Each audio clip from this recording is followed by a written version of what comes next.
right? And my wife, she was my girl at the time. I said, she wanted to get something else. I ain't got no money. She said, well, I got $20. I said, but I ain't got no money. She said, I got $20. She said, so if I got $20, you got $20. I said, oh, ain't that special, y'all? That's so cool. And I told my wife, I said, baby, if we ever get a divorce, I want you to know I'm going to make sure you get that $20 back. I'm going to make sure. So, well, it's good to be here, man. We're going to have a good time. I said, what can I talk about? What are some things that I can talk about? We talk about the Good News Club and the fact that our young people need to know Jesus. Our young people need to embrace Jesus, because there's a time when some parents just let their kids do anything, right? And I'm going to tell y'all this, and this is the last one, so y'all get it. I remember I asked my granddad, if I could drive his car to the prom. Prom was in 2 weeks. He said, Granddad, can I drive your car to the prom? He said, yeah, you can drive my car to the prom, but you got to do 3 things. I said, what's that? He said, first you got to go to regular school, and then you got to go to Sunday school, and you got to cut your hair. I said, okay, cool, Granddad. So 2 weeks came by. I said, Granddad, can I drive your car to the prom? He said, did you do what I asked you to do? I said, well, I went to Sunday school, and I got good grades in regular school. He said, yeah, but you didn't cut your hair. I said, I know, Granddad, but I read in the Bible where Jesus didn't have his hair cut. He was like, that's right. But you also read in the Bible where Jesus walked everywhere he went to them. Y'all get it? No. I was in church yesterday, and when I went to church, I said, what can I actually talk about? What can I title a presentation today? What can I title my presentation? And then my pastor in the middle of this, the pastor that was preaching, Bishop Garner Hunt, he said, just in the middle of the sermon, he said, somebody needs to tell the kids about Jesus. He said, somebody needs to tell the kids about Jesus. I said, that's what I'm going to talk about. I mean, not necessarily a title, but that's what I was going to do anyway. Somebody needs to tell the kids about Jesus. I think about the Good News Club, and I'm like, wow, what would my life be like if I had the Good News Club when I was in elementary school? What would my life be like? And I started thinking about some situations. Now, I'm 58 years old. I know I don't look like that. I could read your mind. Oh, you look good for 58. Thank you. But I'm a product of busing. So in 2nd grade, I went to an all-black school. Didn't know anything about all-black. Then, in 3rd grade, I went to a white school. They bused us to white, okay? And I was a clown. I was a mischievous person, right? And I had this friend who I met named Tom Hodges, who was also a mischievous person. So we were good friends. Tom was a white guy. I was a black guy. We were just having fun. And so we would dance and sing, and because we were getting in trouble a lot, the teacher would have us entertain the kids when they waiting on the bus. While they waiting on the bus, let Larry and Tom entertain the kids. So we would do stuff like sing songs, like back then Michael Jackson and Jackson 5 was popular. They were like #1. They had this song called ABC. Y'all remember ABC? Yeah. I'm gonna see if y'all really remember. So this is Tom and I. We would be singing. And with ABC, it's easy as 1, 2, 3. I say we go with me. 1, 2, 3. ABC. Come on now, y'all heard that. See, some of y'all scared. Y'all act like y'all don't know it. But we would sing that song, right? And we would do all kind of funny stuff. So one day, Tom said to me, man, I want you to spend the night at my house. Over the weekend. I said, okay, cool. So we was all happy. I was ready to spend the night. I brought my stuff, got permission. And I was ready to spend the night on that Friday. I was going to spend the weekend with him. And then he came up to me. He said, Larry. I said, yeah. He said, you can't spend the night. I said, my mom said you can't spend the night. I'm like, why? I couldn't figure out. I'm in 3rd grade. He's like, why? He said, because you're black. And that's how he did it. Like, and both of us looked at each other like, we literally didn't get it. It was just like saying, don't go outside because the sky is blue. It was like, okay. We didn't get it. But we were told that we're not supposed to hang out with each other. We're not supposed to like each other. And to this day, guys, ladies, to this day, I don't remember another time that Tom and I got together. I don't remember another song, I mean, we were just distant. Because we thought that's what we were supposed to do. We thought that's how it was supposed to be, because that's what the adults said. We're in 3rd grade, right?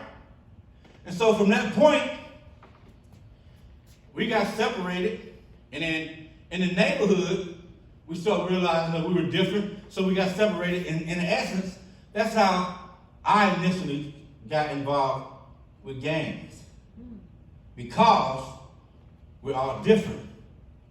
And if you're not like me, whether you're black, white, whatever, you're not like me, I'm not supposed to like you. That's what I was taught.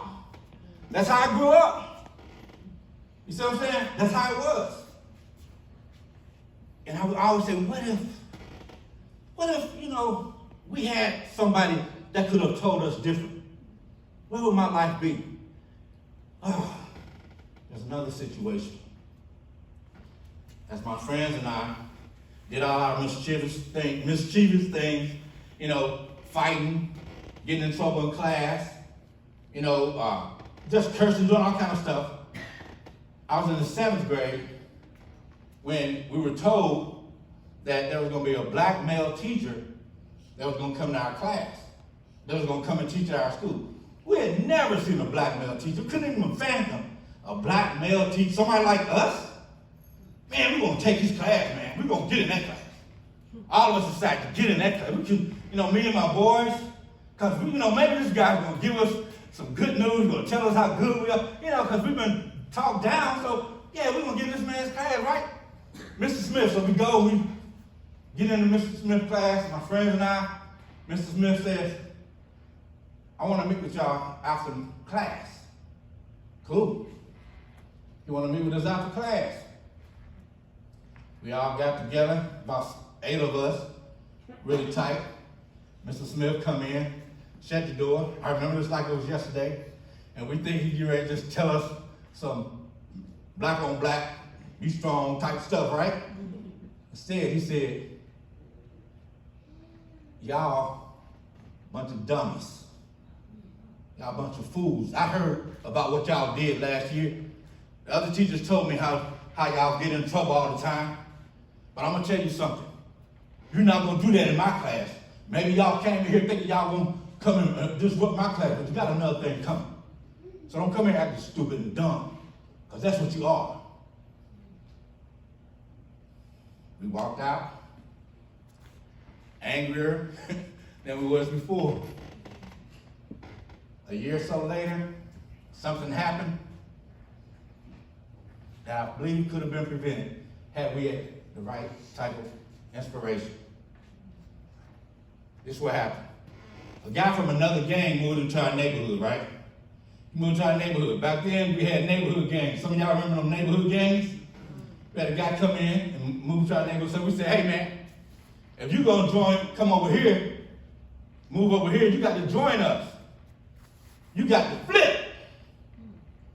Man, I ain't going to flip, man. Forget y'all, man. So, as we sat there, went back to our little hiding spot. Some of y'all know these old houses and old garages back in the day. We were going high, we was talking, and one of the guys said, man, we got to get him. We can't let him do that.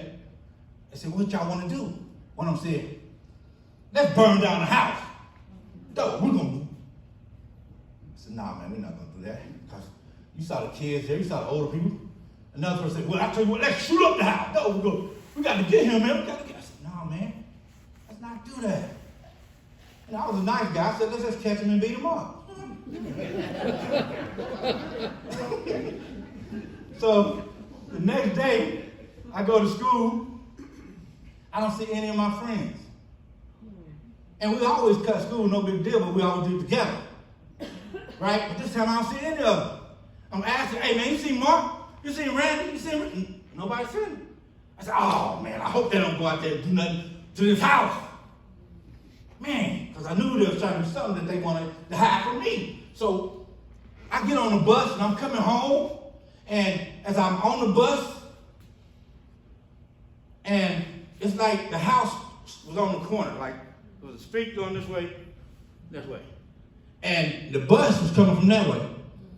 But before the bus could get to the house, the street was blocked off. Police cars, ambulances, and everything. I jumped off the bus, and immediately, as soon as you jump off the bus, you see the house in flames. You see it. You smell it. And I'm thinking, I'm mad. First of all, I'm scared. And I'm angry. I'm like, they betrayed me. You know, and I'm running towards this house. As I run towards the house, and you see all the spectators, you know, like I said, I'm scared because I don't know if somebody died in there. I don't know what happened, you know, but I know who did it. It's amazing when you know who did it. So, as I'm walking towards the house, I heard somebody call my name. Larry! I looked. It was one of my friends in the backseat of the police car. Police had the door open, had his leg up like this. My friend was back, and he was crying. Hey, man, they got him, man. And I looked around. They had another one of my friends, and another car, and another car. You know, I guess they wanted to separate them so they couldn't get their stories together, right? My friend was crying. Man, they said they want to charge us with arson as soon as IYC, man. IYC is Indiana Youth Center. Now, if y'all ever heard of Mike Tyson went to Indiana Youth Center. He stayed till he was 30, in his 30s. So they know you go to Indiana Youth Center, you go for a long time. So he was down, he was crying, oh, man. And as he was crying, I'm out here with the spectators, right? It was at that very moment, and I knew I was different. I'm different. I would not have done nothing that's stupid. That's not me. For the very first time in my life, I knew that there was a call on my life that did not have to do with foolishness. That's not me. It took that for me to see that I was different. Went back to school, started trying to pay attention to the teachers. You know, let me listen, because I wasn't listening at first. Let me start studying. I wanted to get I never had a dad. To this day, I don't know what a dad looked like, you know, in my life. But I knew I wanted something. I was yearning for something. You know what I mean? I was yearning. I tried to go to a church. I went to a couple of churches, but guess what? They put me out because they knew how I was. They didn't give me a chance. They didn't know nothing about I'm trying to repent. You know, so I go to a church and I hear church tell my friend, why did you bring him in here? Get that bad soul. You know, but I know something needs to change in here. And eventually, I ran into a couple of pastors, a pastor, Dr. Andrew J. Brown, some other people, started studying, became an honor roll student. Became an honor roll student.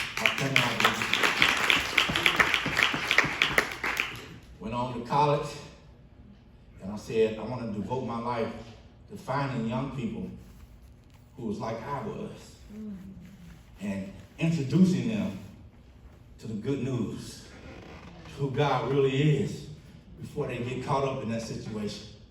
And that's what happened. And I went on and did comedy, you know, just performing, you know, because I like to make people laugh. I like that. I remember one time I was in the backseat of a police car. Backseat of a limousine. I didn't get that right. In the backseat of the limousine, and I just had this epiphany. Is this what you really want to do? You know, you can do it. It's like I can hear the Lord say you can do it, but you can also do what you said you wanted to do for me. And I said, I chose to do what I want to do for you, Lord. And I decided to go out. And somehow President Jimmy Carter heard about it. And he sent me a letter, said, hey, you want to come to Atlanta and work with some of the programs that they had? And that's what I did in the early 90s. And I thank God for that, because it helped me to really go to another level. And this right here, y'all, is why we really, really need Good News Club organizations that push Christian evangelism. Let me tell you what I learned during that time. And when I say this, I'm going to say some things that y'all probably never heard before, and you might not believe. So if you got a pencil and paper, you want to flip the matter or whatever, you can do that. Because I'm going to say some stuff that To this day, some people don't even, man, that's not true. I don't know. Well, I want you to find out for yourself.